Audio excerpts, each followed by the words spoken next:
नमस्कार दोस्तों, रोहित है। आज आप लोग एग्जाम देकर आए होंगे एईडीओ का, और आपने पेपर देखा होगा। अगर नहीं देखा होगा तो टेलीग्राम ग्रुप में पेपर डाल दिए हैं, जाकर उसको देख लीजिए। दो तीन लर्निंग कर्व है। अगर आप एईडीओ का एग्जाम देखें तो पहला आप ये पाएंगे कि जो जीएस है वो बहुत टफ क्वेश्चन पूछा है। अगर आप इसमें पर्टिकुलर देखें तो साइंस वाला एरिया बहुत जटिल पूछा है। अगर आप इसका पॉलिटी वाला एरिया देखें, बिहार स्पेशल देखें, तो ये सब इजी क्वेश्चंस है जिसको बनाया जा सकता है। पर साइंस तो लग रहा है कि नीट और आईआईटी लेवल पे ये क्वेश्चंस पूछ रहे हैं।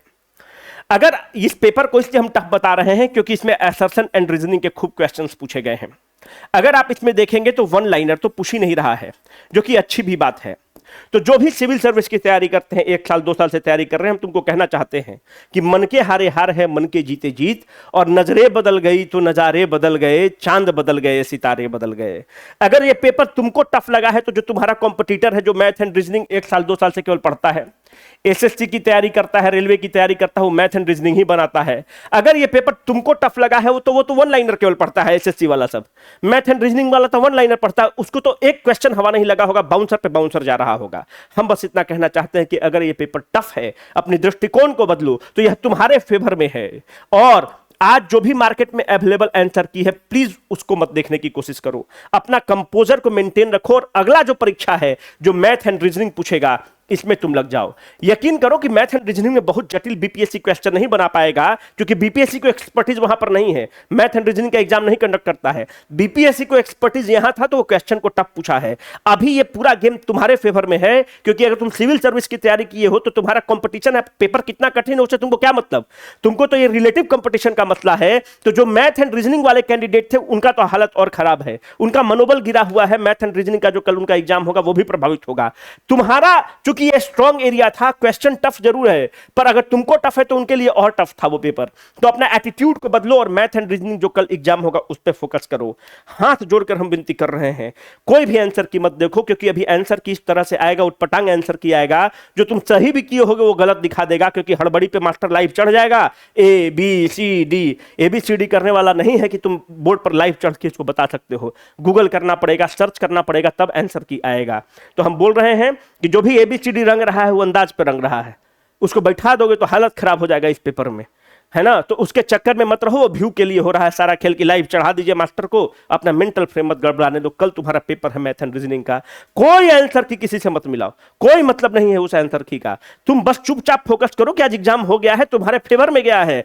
रिलेटिव कंपटीशन था। अगर ये पेपर आसान होता तो वन लाइनर वाला सब जो रहता है वो धक्का मार देता आपको। पर अगर ये पेपर टफ है, बहुत टफ है, तो आपके लिए, आपके हित में है, कल मैथ एंड रीजनिंग पर फोकस करो। जो इंपॉर्टेंट फार्मूलाज है उसको एक बार देख लो कि क्लॉक में इंपॉर्टेंट फार्मूलाज क्या होता है, फिर पाइप एंड सिस्टर्न्स वाले क्वेश्चंस किस तरह से होते हैं, स्टीम एंड बोट वाले क्वेश्चंस किस तरह से हैं, ये सब सारा चीज बाबू कर लो और कल एग्जाम को दो। अंतिम दम तक रहना है। इस चीज को याद रखना कि अगर एक ओवर में हमको 6 रन चाहिए तो कोई फर्क नहीं पड़ता है कि हम एक रन एक सिंगल 6 बॉल पे ले ले या लास्ट बॉल पे छक्का मार दे। मनोबल मजबूत करके करो। अब जो भी लोग का परीक्षा सेकंड शिफ्ट में है, अब उसके लिए हम कुछ बात करना चाहते हैं। और जो भी लोग 72वीं की परीक्षा देना चाहते हैं, इस चीज को मान के चलो कि वन लाइनर का जमाना टल गया। असर्शन एंड रीजनिंग भर भर के पूछ रहा है, स्टेटमेंट वाला क्वेश्चन पूछ रहा है, 1 2 3 करेक्ट, 2 3 करेक्ट, इस तरह से क्वेश्चन पूछ रहा है। साइंस को जटिल बना रहा है। तो सब लोगों को मॉडिफाई करने की जरूरत है, क्योंकि कमीशन अपना पैटर्न को लगातार वो चेंज कर रहा है। ठीक है, तो अब 2-3 चीज हम बात करना चाहते हैं कि जो भी लोग कल परीक्षा देंगे, मतलब परसों परीक्षा में सेकंड शिफ्ट वाला परीक्षा देंगे, उनसे हम कुछ चीज डिस्कस करना चाहते हैं। तुम लोग बोल रहा था कि रिसेंट बजट एंड सर्वे करा दीजिए। पूछ रहा है 2024-25 का बजट एस्टिमेट पूछ रहा है। वो अलग बात है कि आप उसको अंदाज से एलिमिनेट कर देंगे, पर बजट एस्टिमेट 2024-25 का पूछ रहा है। वो 1 साल पहले 1.5 साल पहले क्वेश्चन बना के रखा है। तो जो करंट अफेयर्स बेसिकली पूछ रहा है वो 2025 का करंट अफेयर पूछ रहा है। तो जो भी सेकंड शिफ्ट वाले लोग हैं, अब आप लोग इस वीडियो को देखिए। फर्स्ट शिफ्ट में जो आप लोग दे रहे हैं, आप लोग वीडियो को मत देखिए। मैथ एंड रीजनिंग जो है आप उसकी तैयारी करिए। जो सेकंड शिफ्ट वाले हैं, वीडियो को देखिए, हम लोग आपके लिए कुछ बताते हैं। अभी देखिए, आज हम लोग थोड़ा सा साइंस एंड टेक का आपका रिवीजन करा देते हैं। और मुख्य रूप से फोकस क्या रहेगा, 2025 का जो रहेगा वो फोकस रहेगा करंट अफेयर्स। अभी देखो, साइंस एंड टेक में हम लोग कवर कर रहे हैं कि GME technology how fuel develop in the India. ये 2026 का न्यूज है, पर हम लोग इसको कैसे कवर करेंगे, स्टैटिक के दृष्टिकोण से कवर करेंगे। तुम देखो, आपको पता है कि स्ट्रेट ऑफ हॉर्मुज बंद होने के बाद पेपर टफ है ना, पेपर टफ पूछ रहा है, इस चीज को तुम मान लो। और थोड़ा सा और डीप पढ़ना पड़ेगा, है ना। तो जो भी 72वीं की तैयारी कर रहे हैं या फिर आगे एग्जाम का तैयारी करना है, अपने आप को प्रिपेयर करो, वन लाइनर से बाहर मूव करना पड़ेगा। अच्छा क्वेश्चंस बनाना है, असर्शन एंड रीजनिंग टाइप का बनाना है, डीप पढ़ना है, स्टैंडर्ड बुक पढ़ना है, फूसन टूसन का जमाना चला गया है ना। चलो, एक कहा जा रहा है कि एक टेक्नोलॉजी आया है, कौन दिया है? CSIR दिया है। CSIR क्या होता है? Centre for scientific and the industrial research, central scientific and industrial research दिया है। नेशनल केमिकल लैबोरेटरी पुणे के साथ मिलकर बोला है कि जो देश में LPG का क्राइसिस है, इससे मुक्ति ये है कि आप डाई मिथाइल ईथर को LPG के साथ मिक्स कर दीजिए, दोनों कंपेटिबल होता है, और जो स्टोव होता है उसमें बहुत मॉडिफिकेशन करने की जरूरत नहीं है। अगर LPG के बारे में तुम देखोगे तो हम लोग तकरीबन 60% LPG इंपोर्ट करते हैं। उस 60% LPG से 90% जो LPG होता है वो स्टेट ऑफ हॉर्मुज से इंपोर्ट करते हैं।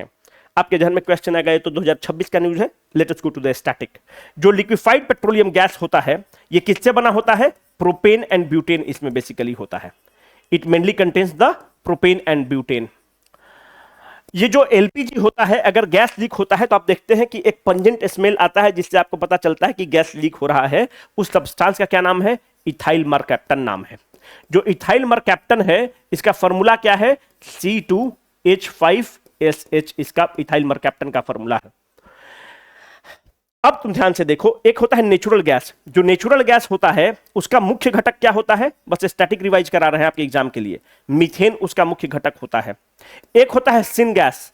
सिन गैस का मुख्य घटक क्या होता है? CO+H2 उसका मुख्य घटक होता है ना। तो ये सब चीज स्टैटिक का पार्ट है जो आपको पता होना चाहिए। जो डाइमिथाइल ईथर होता है, इसका फॉर्मूला है C2H6O। C2H336 C2H6O। ये क्या होता है? सिंपलेस्ट फॉर्म ऑफ ईथर है। आप इसको सिंथेटिकली बना सकते हैं और LPG की तरह इसको कंप्रेस करके आप सिलेंडर में भी ला सकते हैं, और डाइमिथाइल ईथर को आप LPG के साथ मिक्स कर देंगे तो जो आपका इंपोर्ट डिपेंडेंस है वो कम हो जाता है। एक है roll out of the Bharat विस्तार प्लेटफॉर्म। क्या है भारत विस्तार? जो प्लेटफॉर्म है ये किसका है? मिनिस्ट्री ऑफ एग्रीकल्चर का है। इसके तहत क्या होता है कि जो किसान जो है, अगर मानते हैं कि कोई खरपतवार को हमको मारना है, तो उसको समझ में नहीं आता है कि कौन सा केमिकल इस्तेमाल करे, तो उसके लिए क्या करेगा? वो जो भारत विस्तार प्लेटफॉर्म है, इससे वो क्वेश्चन पूछेगा, और वहां पे हर क्वेश्चन के साथ वहां पर फोटो भी अपलोड करने का ऑप्शन है, और आर्टिफिशियल इंटेलिजेंस के थ्रू उस किसान को गाइड कर दिया जाएगा। आप देखते होंगे कि चैट GPT है या गूगल जेमिनाई है, आप अपने ड्राइंग हॉल का फोटो खींच के दीजिए कि इसको डिजाइन कर दो, डिजाइन करके आपको दे देता है। तो वही मॉडल वहां पर लागू हो रहा है।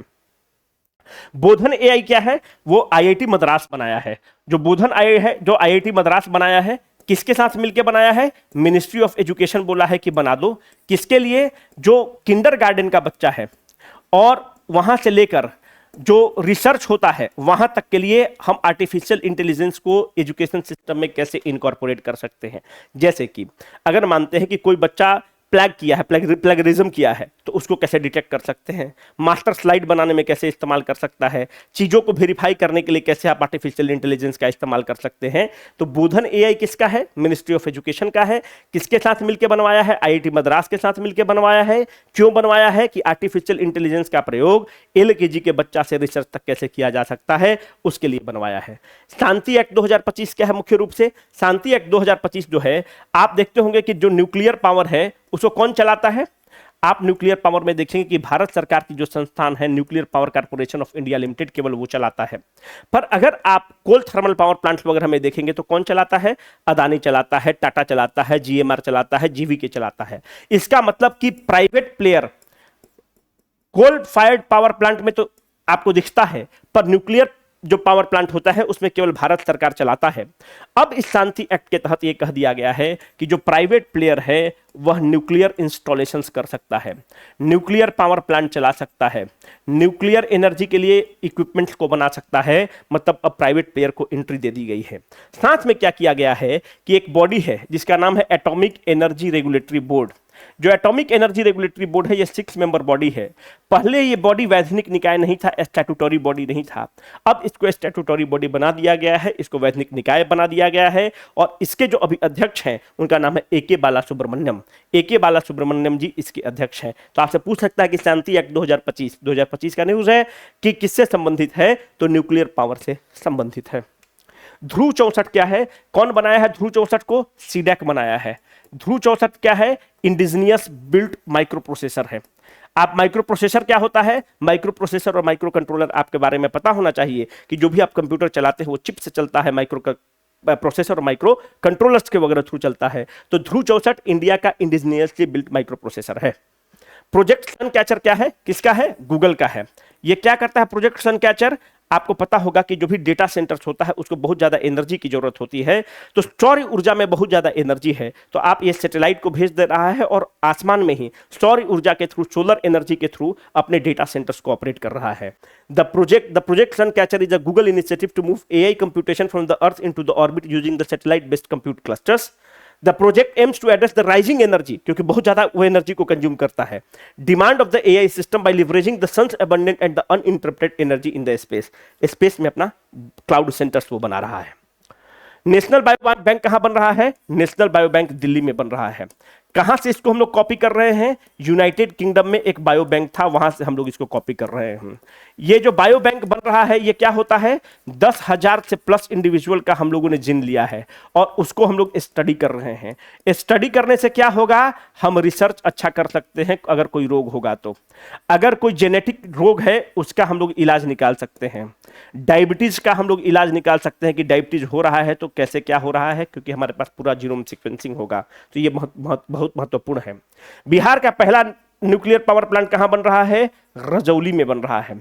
रजौली कहां है, नवादा जिला में है। तो ये भी पुराना न्यूज है, इसको इंपॉर्टेंट है, ध्यान रखना। यहां पर तुमको दिया हुआ है कि IPRD Bihar in historic move in the energy sector the central government has announced the establishment of the first small modular reactor in the Bihar. Kamla और पूसा DST क्या है, यह एक राइस का वेराइटी है। कि ये राइस का वेराइटी क्या है, यह ड्रॉट रेजिस्टेंट है, इसको कम पानी में भी चलेगा।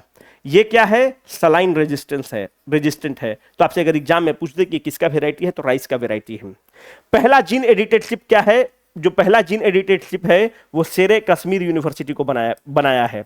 किसके अंदर बनाया है, रियाज अहमद शाह प्रोफेसर हैं, उनके नेतृत्व में बना है। जीन एडिटेड चिप बना हुआ है। यह जो जीन एडिटेड चिप है इसका 30% ज्यादा मोलिकुलर मास है, मसल मास है as compare to the native variety, तो अच्छा है। फिर यही जो रियाज अहमद शाह हैं, इन्हीं के अंदर 2012 में देश का पहला क्लोन गोट बना है, जो पाशमीना गोट होता है उसका नाम था नूरी। तो देश का पहला पाशमीना गोट जो क्लोन्ड पाशमीना गोट था उसका क्या नाम था, उसका नाम था नूरी। ध्यान रखना, देश का पहला क्लोन्ड पाशमीना गोट का क्या नाम है, नूरी। कौन बनाया है, शेरे कश्मीर यूनिवर्सिटी के रियाज अहमद शाह बनाए हैं। थोड़ा सा फास्ट कर रहे हैं जानबूझ के, है ना। एटमिस मिशन क्या है, ये नासा का मिशन है, ध्यान रखना। इसमें क्या होता है, एटमिस मिशन में 1 अप्रैल को लॉन्च किया गया था। ये जो चंद्रमा है उसकी परिक्रमा करता है, उसको स्टडी करता है। डार्ट मिशन किसका है, ये भी नासा का मिशन है। आपसे मैच द फॉलोइंग करके पूछ सकता है। डबल एस्टेरॉयड रीडायरेक्शन टेस्ट, कि अगर कोई एस्टेरॉयड, अगर कोई हेवी ऑब्जेक्ट अर्थ की तरफ आ रहा है या कोई सैटेलाइट की तरफ आ रहा है तो ये उससे टकरा के उसके डायरेक्शन को चेंज कर सकता है। The crew includes 3 American astronauts, Reed Wiseman, Victor Glover and the Christian Koch. ISRO ने चंद्रयान 4 के लिए अपना जगह चुना है। उससे ज्यादा इंपॉर्टेंट हमारे लिए चंद्रयान 3 है, क्योंकि 2025 का वो न्यूज हो जाएगा। आपको पता है कि चंद्रयान जो 3 है इसमें एक लैंडर था, उस लैंडर का क्या नाम था, विक्रम लैंडर था। रिवाइज करवा रहे हैं। उसमें एक रोवर था, रोवर का क्या नाम था, प्रज्ञान रोवर था। ये क्या है, भारत पहला देश बनता है जो south pole of the moon पर लैंड करता है, और उस पॉइंट का क्या नाम रखा जाता है, शिव शक्ति पॉइंट रखा जाता है। ये पुराना न्यूज है, आपसे पूछ सकता है कि शिव शक्ति पॉइंट उसका नाम रखता है। अब देखो जो चंद्रयान 3 है, अब हम लोग क्या है कि हम लोग स्पेस में, चंदा मामा के पास हम लोग स्पेस में लूनर मिशन के लिए ह्यूमन को भेजना चाहते हैं। कब भेजना चाहते हैं, ह्यूमन मनुष्य को, एस्ट्रोनॉट को हम लोग चंद्रमा पर भेजना चाहते हैं। टारगेट कब रखे हैं, 2040 में हमने टारगेट रखा है कि हम लोग स्पेस पर भेजेंगे। यहां पर एक चीज और बनता है, एक होता है इंटरनेशनल स्पेस स्टेशन। जो इंटरनेशनल स्पेस स्टेशन है कब बनता है, 1998 में बनता है। कैसे बनता है, पीस बाई पीस बनता है। कौन पीस बाई पीस बनाकर भेजता है, बहुत सारे देश लगे हुए थे। यूरोपियन यूनियन लगा हुआ था, यूएस लगा हुआ था, रूस लगा हुआ था, जापान लगा हुआ था, कनाडा लगा हुआ था। तो पीस बाय पीस हम लोग एक इंटरनेशनल स्पेस स्टेशन बनाते हैं। वो कहां पर है इंटरनेशनल स्पेस स्टेशन? लो अर्थ ऑर्बिट में है। लो अर्थ ऑर्बिट का मतलब क्या हुआ? 400 किलोमीटर के डिस्टेंस पर है। कितना बड़ा है ये एक फुटबॉल के पिच के बराबर है, और it is the largest artificial object in the space. ये जो आर्टिफिशियल हम और आप जो बनाकर भेजते हैं, कोई भी सैटेलाइट इतना बड़ा नहीं है। It is the largest artificial object in the space. Space का लार्जेस्ट आर्टिफिशियल ऑब्जेक्ट है। यहां पर लोग जाते हैं वैज्ञानिक, और वहां पर क्या करते हैं? रिसर्च करते हैं, स्टडी करते हैं। तो हम लोग अपना एक स्पेस स्टेशन बनाना चाहते हैं, उसका नाम रखे हैं भारतीय अंतरिक्ष स्टेशन। कब हम लोग लॉन्च करेंगे? 2035 में। चंदा मामा पे कब भेजेंगे? 2040 में। ठीक है, तो इसको याद रखना। International space station artificial object है, सबसे बड़ा ऑब्जेक्ट है, और इसको हमेशा हम लोग इसमें कुछ ना कुछ ऐड करते हैं। जो रिसेंट हम लोग एडिशन किए हैं वो 2021 में हम लोगों ने इसमें एडिशन किया है। भारत का सबसे हेवीएस्ट सैटेलाइट क्या है? GSAT-7R नेवी का सैटेलाइट है, नेवी कम्युनिकेशन के लिए है। GSAT-7R is the India's heaviest satellite that has been launched for the navy communication. याद रखना। नासा एक निसार है, तो आपसे पूछ सकता है कि निसार किसके किसके जॉइंट वेंचर है? पुराना न्यूज है इसलिए इंपॉर्टेंट हो जा रहा है। निसार मतलब नासा एंड इसरो, तो इसका नाम है निसार। तो ये बेसिकली किस चीज के लिए है? ओशन को रेगुलेट करेगा, ओशन टेम्परेचर को रेगुलेट करेगा, जंगल वगैरह में अगर आग वगैरह लग गया तो उसको रेगुलेट करेगा। तो अगर आपसे पूछेगा कि निसार किसके साथ है, तो भारत स्पेस एजेंसी इसरो और अमेरिका का स्पेस एजेंसी नासा उसका है। इसरो का स्पेडेक्स मिशन है। स्पेडेक्स मिशन क्या है? एक डॉकिंग मैकेनिज्म है। जैसे मानते हैं कि अगर हमको भारतीय अंतरिक्ष स्टेशन बनाना है, तो भाई हमको जाकर इंटरनेशनल स्पेस स्टेशन से डॉक करना होगा। अगर मानते हैं कि हमको लूनर मिशन लेकर आना है, जैसे जो चंद्रयान 4 है, ये क्या है? आप जाइएगा लैंडर पर और वहां से सैंपल कनेक्ट करिएगा। कहां से सैंपल कलेक्ट करना है? चंदा मामा से सैंपल कलेक्ट करना है, और उस सैंपल को लेके मतलब भारत आ जाना है। तो मतलब क्या करने का मतलब है कि चंद्रयान 4 जो है मून पर गया, आपका लैंडर लैंड किया, रोवर जो आपका रोबोट है वो सैंपल को कलेक्ट किया। तो जब आप उस पर लैंड कर रहे हैं तो इसी को आप बोलते हैं डॉकिंग मैकेनिज्म। आप डॉक कर रहे हैं उसके साथ। अब डॉक करने के बाद आपने सैंपल कलेक्ट किया, सैंपल कलेक्ट करने के बाद आपको अनडॉक करना है, और अनडॉक करके फिर आपको धरती पर आना है। तो चंद्रयान 3 मिशन में क्या हो रहा है कि आप जाकर सैंपल को कलेक्ट कर रहे हैं और सैंपल को एनालाइज करके धरती पर हम लोग को रिपोर्ट भेज रहे हैं। चंद्रयान 4 में हम लोग क्या कर रहे हैं कि सैंपल को कलेक्ट कर रहे हैं, और उस सैंपल को लेकर भारत धरती पर हम लेकर आ जा रहे हैं, मतलब भारत के धरती पर आ जा रहे हैं। तो आपको डॉक करना होगा और फिर अनडॉक करना होगा, तभी तो उस सैंपल को लेकर तुम धरती पर आओगे। तो उसके लिए इसरो जो है स्पेडेक्स मिशन लॉन्च किया था। तो अगर आपसे एग्जाम में पूछेगा कि स्पेडेक्स मिशन किसका है? इसरो का है। क्या करता है? In a historic achievement, the Indian Space Research Organization successfully completed the space docking, मतलब डॉक कर गया। On this, marking the India's entry into the elite group। अभी जो ये डॉकिंग और अनडॉकिंग मैकेनिज्म है मात्र 3 देश के पास है। एक यूनाइटेड स्टेट्स ऑफ अमेरिका के पास है, एक रूस के पास है, एक चाइना के पास है, और चौथा जो देश है वो है भारत, जिसके पास ये डॉकिंग और अनडॉकिंग मैकेनिज्म है। और ये डॉकिंग अनडॉकिंग मैकेनिज्म हमको चंद्रयान 4 के लिए जरूरत है, भारतीय अंतरिक्ष स्टेशन के लिए जरूरत है, गगनयान 4 मिशन के लिए हम लोग के लिए जरूरत है। This technology is essential for India space ambition such as the India on the moon, जो आपको बताया 2040 में लॉन्च करेंगे। Sample return from the moon, Chandrayaan 4 जो मिशन है, and the building and the operation of the Bharatiya Antariksh station. Gaganyaan mission क्या है? जो गगनयान मिशन हम लोग कब लॉन्च कर रहे हैं? गगनयान मिशन जो है हम लोग 2027-28 के बीच में लॉन्च कर रहे हैं। क्या है गगनयान मिशन में? हम लोग 3 एस्ट्रोनॉट को स्पेस में भेजेंगे। कहां पर? 400 किलोमीटर स्पेस में भेजेंगे। कितने दिन के लिए भेजेंगे? 3 दिन के लिए भेजेंगे। बहुत इंपॉर्टेंट है आपके एग्जाम के लिए। Gaganyaan project envisages demonstration of the human space flight capability by launching crew. कितना मेंबर? 3 crew member. कहां पर जाएगा? Low earth orbit, international space station के आसपास जाएगा, 400 किलोमीटर, फॉर अ 3-डे मिशन। 3 एस्ट्रोनॉट, 3 दिन का मिशन है, स्पेस में जाके कुछ एक्सपेरिमेंट करेगा, भारत पर आएगा। तो अब आपके लिए बहुत इंपॉर्टेंट है, अगर आपसे पूछेगा कि मून पे हम लोग एस्ट्रोनॉट को कब भेज रहे हैं? 2040। भारतीय अंतरिक्ष स्टेशन कब बन रहा है? 2035। गगनयान कब लॉन्च कर रहे हैं? 2027-28। यह है सुनीता विलियम्स। तो आपको पता है कि Sunita Williams international space station गई थी। कितने दिन के लिए गई थी? 8 दिन के लिए गई थी, पर खराबी आ गई। तो जब लौटी कितने दिन बाद? तो 286 दिन के बाद लौट के आती हैं।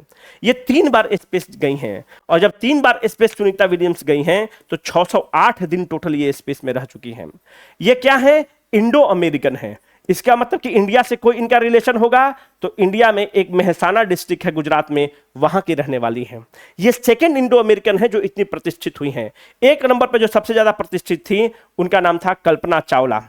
पर कल्पना चावला का एक दुर्घटना में मौत हुआ जिसको आप कहते हैं 2003 कोलंबिया डिजास्टर, उसमें उनका देहांत हुआ था। कल्पना चावला भारतीय मूल की थी, ये भी भारतीय मूल की हैं।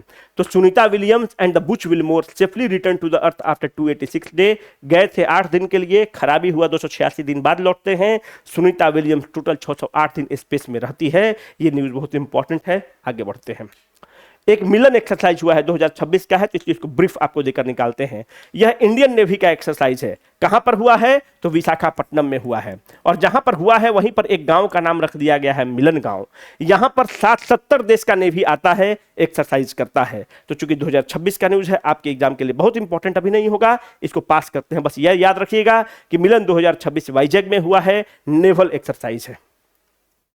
आईएनएस अंजदीप, आईएनएस अंजदीप क्या है, इसको हम लोग कहते हैं कि डॉल्फिन हंटर है।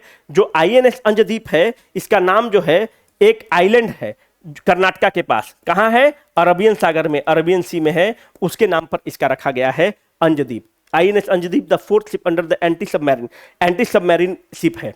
was commissioned into the Indian Navy on this at the Chennai port। हाँ, INS Anjadip named after the historic island Anjadip. Anjadip जो है कर्नाटका के कोस्ट पर है, उत्तर कन्नड़ा के कोस्ट पर है, अरबियन सी सागर के पास है। समुद्र प्रताप क्या है, समुद्र प्रताप जो है यह पॉल्यूशन को कर्व करने के लिए शिप है जिसको राजनाथ सिंह ने झंडी दिखाया है। प्रचंड क्या है, लाइट कॉम्बैट एयरक्राफ्ट है। तेजस क्या है, लाइट कॉम्बैट एयरक्राफ्ट है। कौन बनाया है, हिंदुस्तान एरोनॉटिक्स लिमिटेड बनाया है। गौरव क्या है, 1000 केजी का ग्लाइड बम है। इसको कौन इस्तेमाल कर सकता है, तुम सुकोही से इसको लेकर कहीं भी बॉम्बिंग कर सकते हो। आकाश तीर को स्टार कर दो, आपसे पूछ सकता है। जब ऑपरेशन सिंदूर हो रहा था तो जो आकाश तीर है वो एयर डिफेंस सिस्टम है, कौन बनाया है आकाश तीर को, भारत इलेक्ट्रॉनिक्स लिमिटेड ने बनाया है। और इंडिजिनियस टेक्नोलॉजी है जो ऑपरेशन सिंदूर में जो पाकिस्तान की तरफ से जो आ रहा था स्वार्म्स ऑफ द ड्रोन्स, उसको काउंटर करता है। तो आकाश तीर याद रखना, ऑप्शन में डीआरडीओ, इसरो वगैरह दे सकता है। करेक्ट आंसर इसका भारत इलेक्ट्रॉनिक्स लिमिटेड हो जाएगा। भार्गव अस्त्र क्या है, भार्गव अस्त्र जो है अगर कोई दूसरे देश से ड्रोन आ रहा है तो एंटी ड्रोन सिस्टम है। अगर वहां से ड्रोन चला है तो हमारा यहां से हिट कर देगा और उस ड्रोन को खत्म कर देगा। तो जो भार्गव अस्त्र है ये क्या है, अनमैन्ड एरियल व्हीकल के लिए है। अनमैन्ड एरियल व्हीकल को ही हम लोग लेमैन लैंग्वेज में क्या बोलते हैं, ड्रोन्स बोलते हैं। तो ड्रोन्स को काउंटर करने के लिए भार्गव अस्त्र है। इसको कौन बनाया है, solar defence and aerospace limited company बनाई है। याद रखना डीआरडीओ नहीं बनाई है, लोग प्राइवेट कंपनी है उसने बनाया है। शाही एंड बोध इनिशिएटिव क्या है, यह मिनिस्ट्री ऑफ हेल्थ का इनिशिएटिव है। Ministry of health and family welfare का ये इनिशिएटिव है। इसके तहत क्या है, शाही मतलब क्या होता है कि अगर आपको आर्टिफिशियल इंटेलिजेंस के बिना तो कुछ नहीं इस्तेमाल होगा। अगर रिसर्च करना है, दवाओं का सॉर्टिंग करना है, दवाओं के बारे में देखना है कि किस हॉस्पिटल में कितना है, वो सब आप आर्टिफिशियल इंटेलिजेंस के थ्रू कर सकते हैं। तो जो शाही इनिशिएटिव है, it is a national framework that provides a structured road map for integrating the artificial intelligence into the health care system. It guides the policy maker, healthcare provider and the developer on the responsible adoption of the AI। वही बता रहे हैं कि भाई कौन सा vaccine कहां पर अवेलेबल है। मानते हैं कि अगर एड्स का वैक्सीन है, मतलब एड्स का कोई दवा है तो भाई नॉर्थ ईस्ट में उसको ज्यादा अवेलेबल कराना है। ये सब सारा चीज जो आर्टिफिशियल इंटेलिजेंस है जो पास्ट डेटा को क्रंच करके आपको बता देगा, उसको शाही इनिशिएटिव बोलते हैं। बोध क्या है, मतलब बुद्धि लगाना। Benchmarking operation data platform for the health AI. It provide the mechanism for testing and valid. अगर मानते हैं कि तुम आर्टिफिशियल इंटेलिजेंस को यूज कर रहे हो, अब उसको ये चेक करता है कि वो कितना सही है।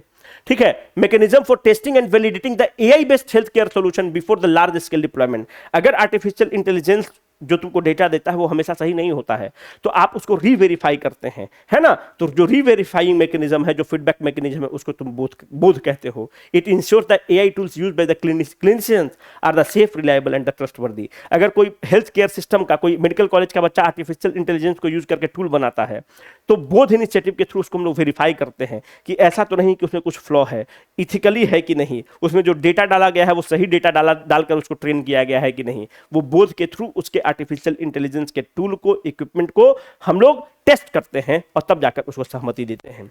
अब पुनः हम आपसे रिपीट कर रहे हैं, है ना, कि आप लोग, कुछ लोग का कहना था कि ऑफलाइन माध्यम में आइए, तो 1 अप्रैल से हम लोग पटना में ऑफलाइन माध्यम में आ रहे हैं, है ना। और पटना में कहां पर सेंटर हम लोग रख रहे हैं, तो सेंटर हम लोग रख रहे हैं आपको बोरिंग रोड। ठीक है, किसके लिए आ रहे हैं, तो 72वीं बीपीएससी के लिए आ रहे हैं और बहुत डिटेल रूप में हम लोग आ रहे हैं। 26 तारीख को आपका टेस्ट है, उसका क्या नाम है, डायग्नोस्टिक टेस्ट 2। किसके लिए है, 72nd बीपीएससी के लिए है। क्या करेंगे इस डायग्नोस्टिक टेस्ट में, कहां कहां सेंटर रहेगा, पटना, दिल्ली, सासाराम, मुजफ्फरपुर, बिहार शरीफ, गया, पूर्णिया, है ना। इस तरह से हम लोग के कुछ सेंटर रहेंगे, भागलपुर। और ऑफलाइन सेंटर हम लोग खोल रहे हैं 1 तारीख से। ठीक है, तो 1 अप्रैल लिख रहे हैं, 1 मई से हम लोग का ऑफलाइन सेंटर पटना में स्टार्ट हो जाएगा। आप लोग का बहुत दिन से डिमांड भी था, इसको करेंगे। जो भी एईडीओ का परीक्षा तुम लोग दे रहे हो, मन को अस्थिर करके, मन को शांत करके जाओ, परेशान बिल्कुल नहीं रहना है, अपना बेस्ट देने की कोशिश करो। पहला दिन जब भी आओ आंसर की को मत मिलाना, बहुत हैफजार्ड आंसर की है, कोई मतलब नहीं है। पेपर टफ है तो सबके लिए टफ है मेरे भाई, है ना। तो मैथ एंड रीजनिंग जो नेक्स्ट डे है उसको नहीं बर्बाद करना है कि पहला दिन आकर जीएस को मैच करा रहे हैं। देखो पैटर्न चेंज किया है, पर यह भी देखो कि 1 लाइनर का डेज आर आउट। अब पेपर कैसा हुआ है, क्या हुआ है, हम लोग श्वेत पत्र लेकर आएंगे कि हम लोग का कितना क्वेश्चन टकराया है ना, ताकि हम लोग भी अपना करेक्शन कर सके। इसका आंसर की क्या होगा ये भी हम लोग दे देंगे। ठीक है, तो खूब बढ़िया से परीक्षा दो, बिल्कुल परेशान मत रहो और बढ़िया से करने की कोशिश करो, मनोबल ऊंचा रखो। ठीक है, signing off for the day, Rohit.